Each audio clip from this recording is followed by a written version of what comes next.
Hey, what's up, everybody? My name is Brandon or Donnie, and this is my co-host, Shawn or Dickie, and we are your hosts for the Dickie and Donny Show, presented by Business on Purpose. We're a couple business coaches just trying to have fun, liberate some business owners from chaos. We've brought in guests before. Today it's just going to be Dickie and I. But Dickie, what are we talking about today? Today we're talking about sales systems, and we Ooh, talk about processes a lot. But one of the things that we've seen that people that are really successful at getting sales closed and moving business along is they have a system that's built with processes that defines their tools. And so as we look at this, I'm excited about it. A lot of people, this is what people geek out on. Business owners geek out on sales, tools, CRMs, all the things related to helping their business grow and helping their business thrive. So, sure. yeah, we're talking sales processes. What do you think?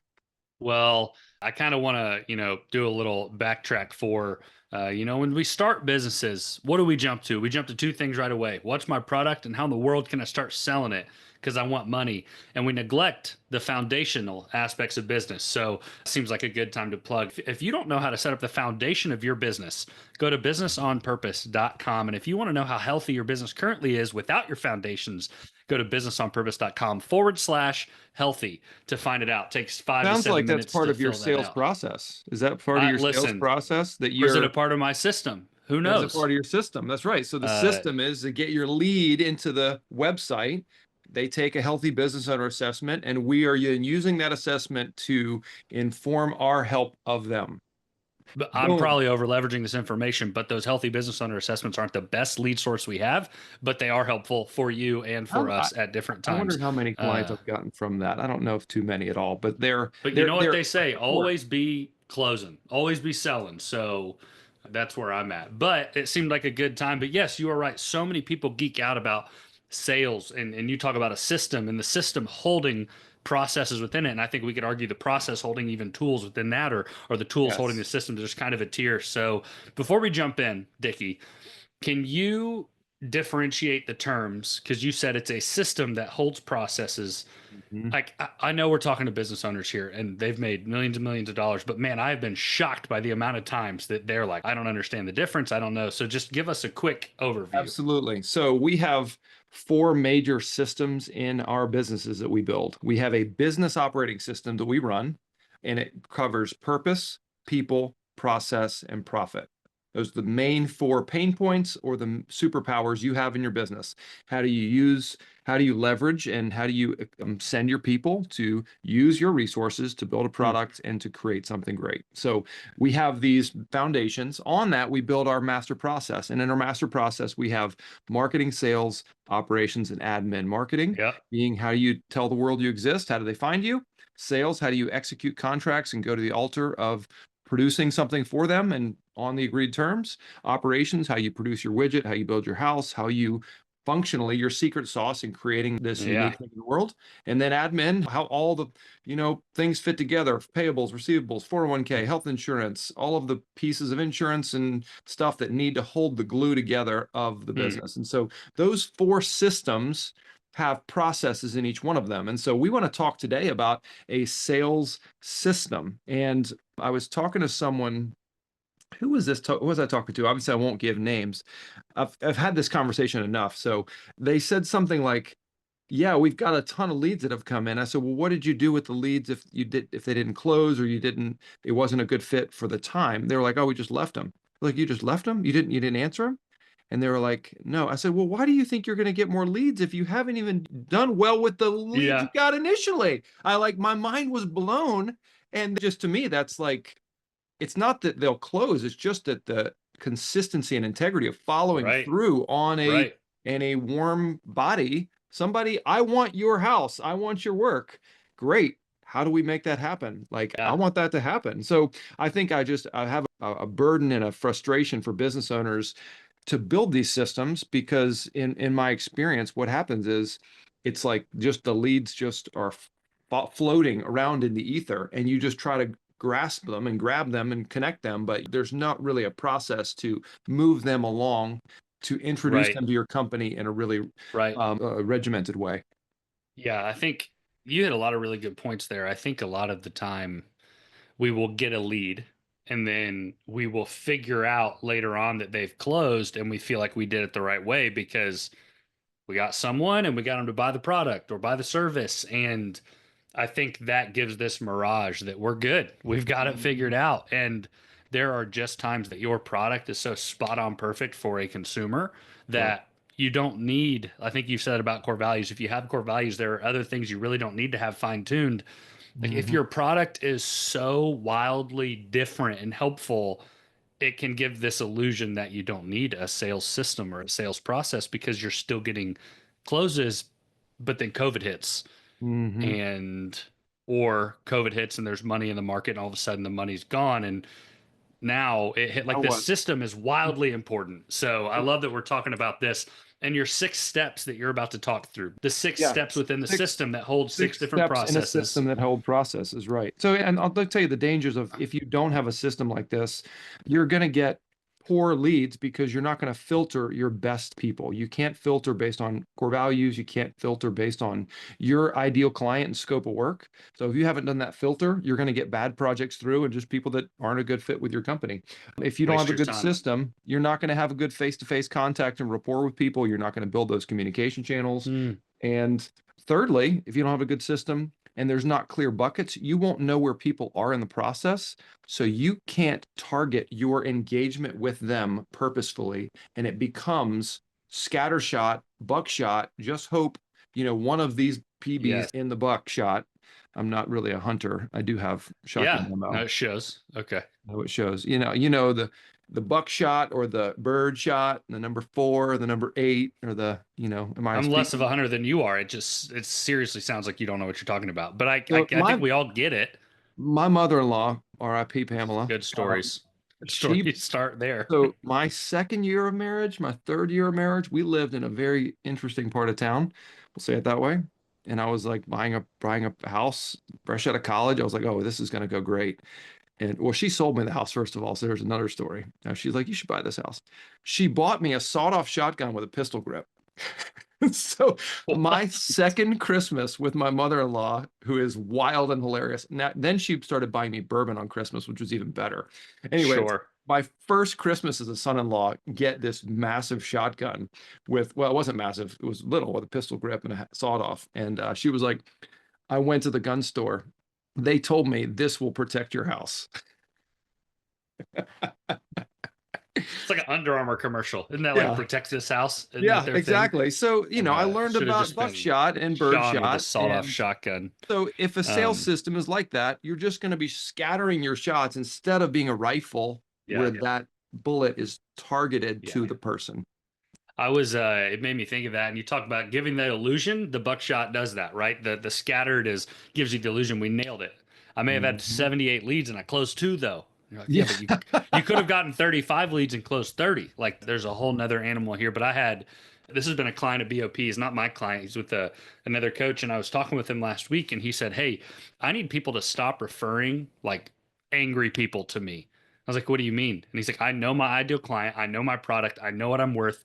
And I'm tired of working for people that aren't just genuinely easygoing people. He's like, it doesn't work with my personality. It drains me. And that was like I heard that. And I think all he was trying to tell me is like, I'm just tired of working with upset people. But I Mm, heard that wildly encouraged of like, you've dialed in your ideal client and he's dialed in his sales approach to say, hey, I'm going to set things in place to show if you're an angry person. And it sounds silly and ethereal, but it's not because that person, a GC, is anywhere from 6 months to 14 months with a client. mm. Well, you would You never better walk you better into a like the people you're working relationship. with. That's right. Yeah. That's spot on. And it came through years and years and years of hard work, Mm. but he has it now. And I remember being encouraged, and I know they have their 6 step sales system and process and all that. So, Sean, introduce us to this 6 step. And I would argue, regardless of industry, you can format this to your approach, right? Because they're Absolutely. generalized. But if you go in and get detail specific with your area of work, your industry, whatever, this is not just for contractors or construction. I think this could be for anyone with a product, Absolutely. commodity, system, whatever it is. So Absolutely. And we have nailed these for construction and for trades, yeah, architecture.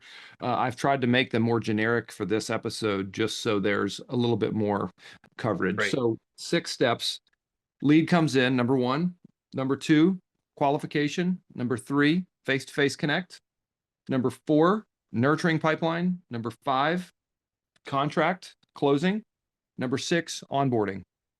So, Okay, one more time for the people that aren't watching, and because I'm assuming our editor yep, Devin's going to I'm throw gonna those on the screen. I'm gonna Hint, hint. run through them again. Lead, Okay. qualification, face-to-face, nurturing, contract, onboarding. That's a 6-step, rock solid, take it to the bank sales system. And if you Yeah, I love execute it. that, I'm not good with numbers. I actually am good with numbers. I'm just guessing at this number. I'm guessing at this number, meaning like, It's I just a bet you wrong your number. sales I'm good with double if you do this. If you just man. follow a system, your sales will radically increase. And it's not rocket Yes. science. Like, we're not brilliant people. We just follow the system. That's right. And it's established. And that's part of being a coach is you and I know you have construction in your background, but you never ran a $12 million custom home building business, right? And Nope. I definitely haven't. But it's the ability to say, hey, here's your system. How does this work for you? How do you get leads? Well, these are the 5 things. Great. Ditch one of those and let that happen. But let's put our eggs into these baskets. And then great. If the second one's qualification, great. What do you need to see to so a value as a coach, I think, just to plug what we get to do is Yeah. I don't have to know every in and out of what you do, but I know this. I know how to follow a system. And So, I've okay. loved being on this side of the business ownership. I was a superintendent and I could build a house, but I love being on this side to see the bigger picture. So your Yeah, lead comes that's in, good. number 1, lead comes in. You've got Yeah. leads from website. You've got people that call your phone, people that email you, text you. You've got to have a process to collaborate all of those leads into one place. We talk Mm, about funnels, we talk about pipelines, whatever it is, but there's an array of information and name, email, contact info. The danger people use here is they say, I need a CRM. I'm going to go spend $1,300 a month on HubSpot. Don't get me started. And I'm going to build this CRM. And I'm thinking, you're a $2 or $3 million company. You don't need a HubSpot. You need a spreadsheet. You need a yeah, spreadsheet with that's names. right. You've built this for your That's clients, a right. 100-person list, which is killer. But a lot of people jump to the tool instead of thinking about the process and the system and how Yep. the tool works. So the That's right. tool, like, it's to a hammer, everything's a nail, right? You've heard that phrase? Yeah. No, you haven't heard that phrase? I have. I Okay. haven't heard it in a while, but I love it because I know where you're going with it, but I haven't heard it in a while. I The love it. idea is you pick the tool's going to tell you what to do. We want to think about systems and processes that would then define which tool is critical for that. That's so So good. lead comes in. Number 1, we have to have a process to bring those together to then Mhm. move them to this one. Number 2, initial qualification. And this is where the ideal client checklist comes in. How many of your clients have an ideal client checklist? Well, quite a few, but Everyone, right? I got them there. Yeah. Yeah. You got to I have, can't think of, I can think of one that doesn't. And I would argue they should. They would argue they don't need one. And here we are still arguing about it. But yeah. But most everybody knows that's right. these are kind of, what do we have? A 29-point ideal client checklist. They're frustrated. They're in It's chaos. longer than that. They want to Yeah. get fixed, right? So we filter people through this initial qualification, both for them and for us. Because Right. if you get, it's like, can you imagine getting into marriage without having some kind of non-negotiables in your life? And you find Yeah. out, well, we probably shouldn't go there, but Yeah. It the happened idea about 8 years is, ago to me. I'm yeah. just joking. Oh I gosh. love my wife. So, um, Does no, she it's great. does, But no, does I she get, listen to this, or does she not listen to this? I don't want to discredit what we're doing, but no, she said it's you and Dickie, and I said yes, and she goes, okay. Little does she know this is exactly what business owners need, right? Yeah. But I'll mention this because you mentioned we do have, I think it's 32, could be 20. I think it's 32 aspects of an ideal client, right? They have to be openly in chaos. Are they chasing us? Are they in our backyard? Do they have like all these things? Just because you have an ideal client checklist doesn't mean you'd never go outside of that. Like Yeah. we work with businesses anywhere from 3 to 100 employees. I currently work with someone who has 0 employees. It's just him, but he wants to get there and he's doing what he needs to get in there. So it doesn't mean you won't. So don't say, man, if I Not get hard to a pass. 32-step list, I'll never have any leads. It's not what we're saying. Totally. Yeah. But like my guy that said, I'm tired of working with grumpy people, he's fine tuning his. It started out more broad and now he's fine tuning it because he knows where he needs to go. But yeah, so lead entry, getting your leads. And I've told mine, you cannot spend a dime on a CRM until you've shown me you can use a spreadsheet. But if you show me you can use a spreadsheet, we'll talk about it. But okay, People don't lead realize how entry. much work they put into a CRM, and you're going to be stuck in this thing for 10 hours a week, Yeah, realizing this is doing nothing. Don't get me on my correct. soapbox about software that's ineffective for a business. So If you had to re-acronym CRM, what would you call it? crappy resource management. Ooh, that's good right Yeah, there. To all our CRM friends out there, sorry. yeah, But lead crappy. entry, get the info and phone number, email. What do I need to do to actually Initial get them on contact, board? number one. Number Yeah, two, qualification, ideal that's right. client, fitment. Would This I is work with them? That's Yep. right. Do I like them? Do they communicate like us? Does the scope of work for us? You know, if is our reasonable price targets, if they come in wanting, a $3 million house and they're willing to pay $1 million, well, this is probably not going to be a good fit for us. So we need to have Right. a couple of loose discussions early on. So for contractors, is the price in the target zone? And number three, we would then do a site visit, a plan review, a face-to-face. It's a Mm, verbal, engaged conversation where we're seeing how we work together. Do we like how we yeah, work together? Oh, this came up. This is an issue. This is different. Do we like how we handle conflict? If it's, you're building for I have a client that always says this, he's like a marriage counselor as a builder. Like have you ever tried to absolutely. build a house with your wife? Like I physically built my house with my wife, and there's some things we do together that are awesome and that we will kick tail at. And there are some things that we should just stay on the other side of on the road of each other. So Give me like one example of both. Give me one example of both. so this weekend, my wife is not a sit on the couch watch a movie Mother's Day kind of woman. It was Mother's Day this weekend, No, just for Mother's those Day was listening. yesterday, and so she's more of like the hey, let's go to Lowe's and get some catch basins and do some drainage and build some retaining walls kind of person. So me and our kids were hardscaping yesterday, and then it started raining about 6:30, and I was like, hallelujah! I went to get wings and beer, and I was happy again. But I was Oh my happy to help her. We worked together well on that. Sometimes we don't work together. We have different design choices, and surprisingly, I'm kind of the more flamboyant design person. I care more about Doesn't shock me. colors, and yeah, I mean, I know you don't know that, but she's like, it's fine, it looks good, and I'm like, oh no, we can't do this. This is not working for me. So there's two examples. Okay, thank you. Sorry, I just had to throw that in there. But yes, So in am person, I willing to enter into a relationship with this person? do they show up on time? Are they prepared? Do they communicate That's right. reasonably? Are we going to That's get right. along well? But is it done there? Is step three where you end it? Step three, then sign the contract. No, let me tell you what step four is. That's so critical, a nurturing Yes. process to engage those Yes. people on a regular basis. If, say, I go to your house, I'm like, hey, this looks beautiful, let's build it. And then we never talk again, you're going to think, wow, this builder just dropped me, or this person just kind of left me out to dry. If you don't have a process in your system that continues to engage people that are interested, they're just going to fall off. And so I think a reason we don't get a lot of sales in our businesses is because we're actually at fault for not being consistent in offering Yeah, product. So I have my that's right. builders make a list of people that are really critical. That could be architects, it could be past clients, it could be potential clients. And every month, I want you to send the most beautiful thing you've done. I want you to send a feature. I want you to send a detail. Here's how we executed this perfect eave detail with a piece of trim that's beautiful that your other builder won't do it. When they see that, they'll think, oh, I'm using them next time I need a project done. Yeah. And that nurturing key, I agree, is the most misstep because we get enough of a taste without the nurturing that we feel like we're doing it right. And that's just not the case. The nurturing is critical. I know for us, think of we meet a business owner anywhere and hey, I know you just met me. I know you're in chaos. You weren't thinking about this. You want to make this investment into your future. And I just need a little bit of time. Man, I think if we said, okay, reach back out when you're interested, I When think are we we going to would see that guy again? 0%. I think 0%. 0% close rate at that point. In my years here, I don't think there's a single person I would have said they actually would have reached back out. I could be Mhm. wrong, but man, that nurturing process is crucial. Just today, I wrote 15 handwritten letters. We're going to put them in books and send them out to people that at one point I had a conversation with that person told me, I think I need this. And then they went dark because chaos hit. And that's life, right? At first, it upset me. Now it's just part of how business functions. I get it. But I'm nurturing. Today, I wrote 15 handwritten letters saying, hey, this book will 15? get you out of. I wrote 15. Yeah. Dude, if I wrote 15 So, handwritten letters, I'd probably clock out for the day and be like, that was good. I'm done with well, my day. we don't have any good wings and beer places, so I'm I stuck know. here. Yeah, I It's know. also pouring down rain, so I really am stuck here. So, anyways, right, that nurturing process, and we had one of our other coaches, cousin Daryl, who y'all got to meet, Does indeed. met a guy in was it L.A.? Might have been L.A. Met a guy Yeah. in L.A. and great conversation. One of those where you're like, we're going to get that guy.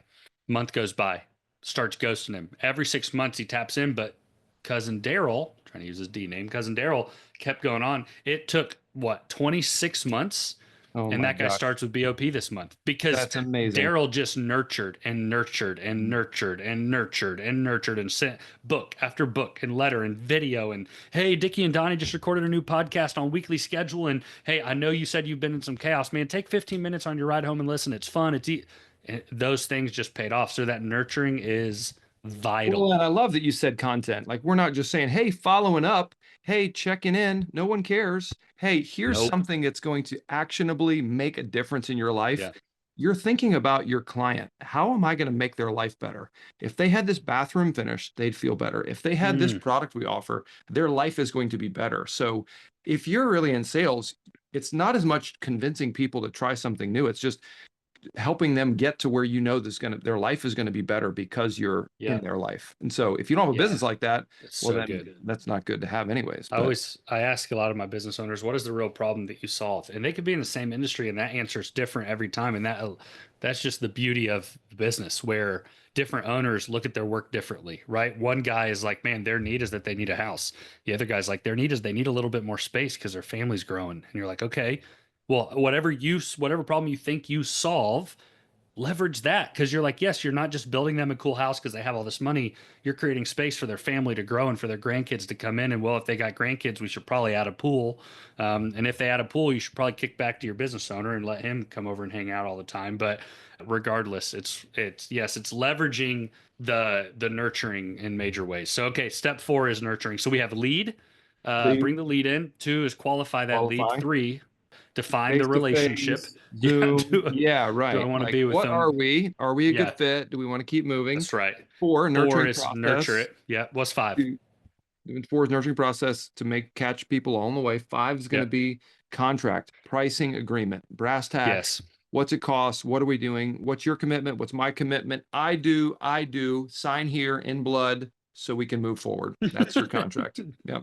That's right. And it's crucial that it comes at this point too. Hit on that a little bit. Have you ever seen it, or do you have an example of when this was thrown where somebody meets somebody, immediately throws a contract at them before defines the relationship, like all those things? Do you have any stories of where this was taken out of order? Kind of pushy, right? Like, you're like, hey, we just met. Let's take it easy. Like, I don't Yeah. want to get married yet. Like, it's just the right order of the process. You're going to meet some people that are like, when do we start? I want to break ground tomorrow. Awesome. But generally, you're building this process, this system with Hmm. processes in order to build this relationship. And I love that what David said yet last week about how much relationships and people helped his business grow. In the same way, the type of relationships and people that we work with in our businesses for customers are going to make a radical impact on the trajectory of our business. That's So I right. think That's getting right. to that relational trust piece, you're going to have issues. I have one builder that says, I love this. He says, we're going to have 3 major issues in this build. I'm just going to go ahead and tell you up front, there's going to be 3 things that go wrong. He says that. Why? Because he knows something's going to hit the fan and he's going to get there and he's like, hey, this is number 1. Yep. And they're like, oh yeah, you told us this. That's right. So like, you're building this relationship So knowing good. that things could go wrong. But if Yeah. they do, you've got a contract, you've got an agreement, here's pricing, selections, clarity. And then number 6 is onboarding. And so this is the link to then operations, marketing, sales, onboarding then links up to your pre-construction process. Some of our builders will put pre-con selections in the actual sales process. Some will Yep. dump it into pre-con. There, you can go back and forth. Again, this is Yep. a system that's customizable, but there's That's building right. blocks that we need to have. And so having a regular onboarding process to know what tools are they using, what platforms, how do they pay, how do they check things off, what's the communication frequency, all of those things need to be covered at the end of a sales cycle, at the end of a sales system. That's so good. That's so good, Dickie. Have a system, decide on your system, build that system out, make it robust, sharpen it along the way. Man, I had a great conversation. We defined the relationship and I didn't get it. Okay, adjust your nurturing process. And you talked about, hey, we're going to have 3 problems.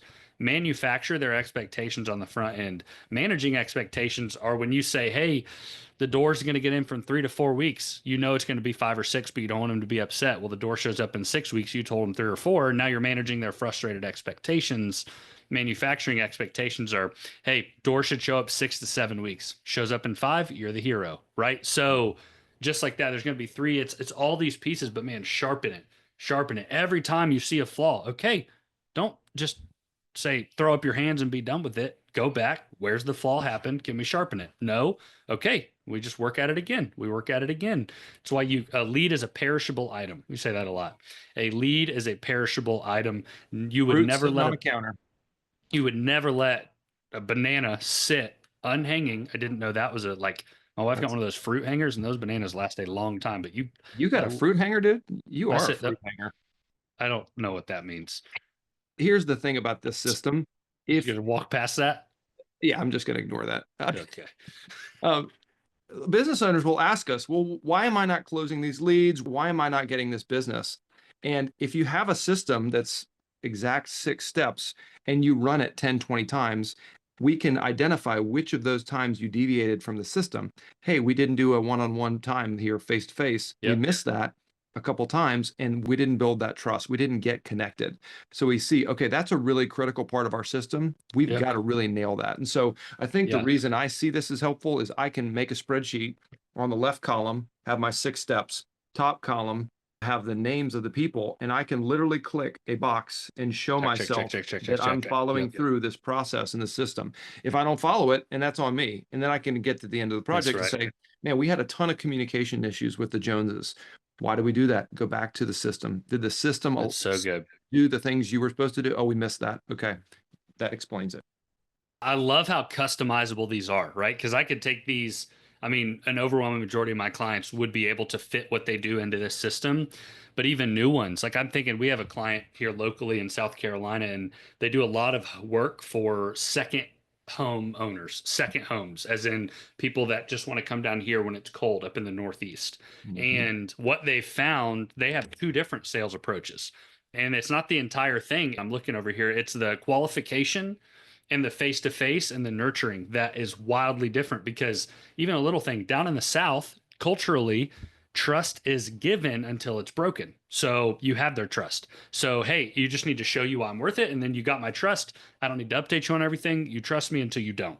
And then typically, and I don't want to ruffle feathers here, but up in the Northeast, what they found is trust is earned. You don't have it right away. You have to earn it. And they were realizing they were upsetting a lot of people on both ends because they weren't earning trust. They just assumed. And they would assume they're okay with us making this decision for them. And it's like, well, we don't know y'all. And they're like, what do you hired us? But down here in the South, it's like, y'all got it. Like y'all have it. So I love the customizable, because you might even realize based on the type of work you do, man, if I'm doing new construction and renovations, it might have to change a little bit, because I want a totally different client in new construction than I would in renovations, whatever it is. I just love that it's almost pick and play, but we need those benchmarks in that order. This is good stuff. This is good stuff. And this even works for like a retail shop. I mean, your lead comes in, I walk into J. Crew, right? And then there's a qualification. Do I like this style? Do I have any money? Am I able to buy this pair of shorts? Right. And then this salesperson's walking around, checking me out, making sure I'm good. I sign a contract, right? Literally, Visa signs the contract to check the money. And then I'm onboarded. I know how to put my shorts on and walk out the door. And they're like, why didn't you wear pants on the way in? I'm like, well, I didn't have any. I needed them from you. So that's how it works. Nice. I don't know how y'all do it up in Charlotte, but I like it. We all right, fruit hanger. All right, fruit hanger. So where are we going next? Listen, we've done fruit sales hanger. systems. Hardly know her. My old trumpet teacher used to say that. This is one of the Bobby Henson, man. He was a legend. Bobby, shout out legend. Bobby. If you're a business owner out there, reach out to us, businessonpurpose.com/Bobby Henson. Yeah, right. There we go. So, maybe that's a way we could figure out who's engaging with us on the Spotify, Yeah, that's right. Just see who goes to those. Yeah. That's great. Well, I believe we have some guests set up, so our topics will depend on the guest availability. But man, we've hit sales, and I actually think it would probably be worth wholeheartedly jumping into the nurturing part of it. Like I really do think that's probably worth its own content. I know of a couple of business owners that just are so good at nurturing. I mean, cousin Daryl is next level at it, right? So that'd be another one to get on at some point. But I will say this, if y'all want to go to businessonpurpose.com. Actually, just email Brandon at businessonpurpose.com or Shawn, SHAWN, at businessonpurpose.com. If there are topics you want us to talk about, please, like, we'll make it work. We'll go find an expert in the field and interview them on it, like we did with David last week, which growing a business from 5 to 125 million in the middle of their set, like that, just that content. If you haven't watched that one, go back. But yeah, if there are comments or questions or statements or ideas or whatnot you want to hear us talk about, we'd love to. If you want to watch us like live react to the Masters next year, we're happy to do it. Like we're here for y'all. It's really what we are. So Yeah. I actually got invited on another podcast because of my stellar performance on this one. don't say that. You don't mean that. I'm happy. I'm happy for you. I'm just gauging Brandon's response on this video. Brandon? Brandon? Drew StealthX, who is Good running for our y'all. software consultant. No. He was like, "Hey, you should come on great. my podcast." I was like, Only if you call him Dickie. Only if you call him I'm gonna make Dickie. him call me Dickie. Okay, good. He's like really legit though. He was like, "Oh, we're gonna go to this podcast studio, and they've got the cameras and everything set up." So I was like, "Oh, this is big time, man. This is cool." Well, just wear your Dickie outfit, and we'll be good. What is my Dickie outfit? I need a professional business. Thus far, it seems like it's been a polo with a quarter zip, yeah, crucial, with unkempt facial hair.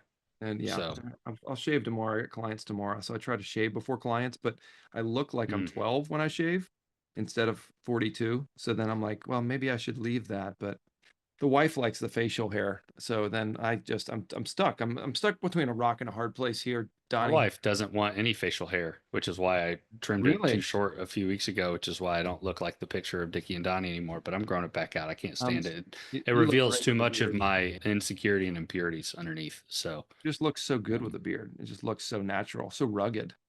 Ooh, thanks, Dickie. Yeah. This is weird. Anyways, thank y'all for joining today. Thank y'all for joining today. We have enjoyed it. Dickie and Donny Show, presented by Business on Purpose. Again, businessonpurpose.com. We exist to liberate business owners from chaos, and we're doing it all over the country. I believe now more than ever in what we do. So if you're interested, let us know. But Dickie, as always, good time. Good time. See you later. Bye.